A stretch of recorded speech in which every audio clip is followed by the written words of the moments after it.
Praise the lord, అందరికీ welcome to CPF media. నేను మీ అభినయ దర్శన్. ఇవాళ భారతదేశం అంతా కాలరెగిరేసి గర్వించదగినటువంటి ఒక లేడీ సూపర్ స్టార్ గురించి మనం మాట్లాడుకోబోతున్నాం. భారత్ ఉమెన్ క్రికెట్ గురించి జెమీమా సృష్టించినటువంటి క్రికెట్ సందడి. జట్టుకు భారం అన్నారు, నీ సేవలు మాకు అక్కర్లేదన్నారు. మొహం మీద సిక్సర్లు కొట్టినట్టు ఆమెను ట్రోల్ చేశారు. కానీ జెమీమా రోడ్రిగ్స్ అదరలేదు, బెదరలేదు. సరైన అవకాశం కోసం ఎదురు చూస్తుంది.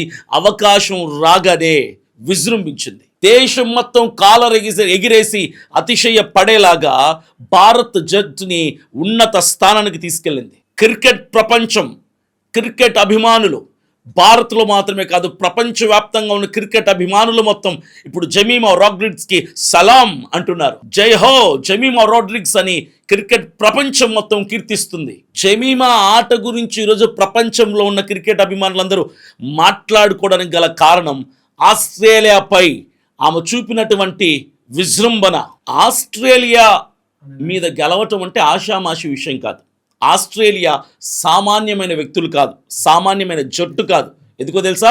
ఆస్ట్రేలియా వరల్డ్ కప్లో 7 సార్లు ప్రపంచ వరల్డ్ కప్లో నెగ్గింది. సామాన్యమైనటువంటి జట్టు కాదు.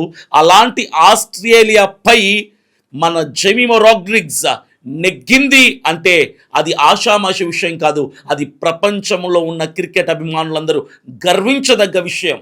టార్గెట్ తన ముందున్న జెమీమా రోడ్రిగ్స్ మాత్రం ఏమాత్రం టెన్షన్ లేకుండా, ఏమాత్రం ఇబ్బంది పడకుండా తను ఫోకస్ మొత్తం ఆట మీద పెట్టి తను ఎలాగైనా నెగ్గాలి, గెలవాలి అన్న దృష్టిని సాధించి ఈరోజు ఇంత ఘన విజయాన్ని సాధించింది. ఇంతకు ముందు వచ్చిన షఫాలి వర్మ, శృతి మందన పెవిలియన్కి చేరినా కూడా ఆమె ఏమాత్రం టెన్షన్ పడలేదు. న్యాచురల్గా గేమ్ ఆడేసింది.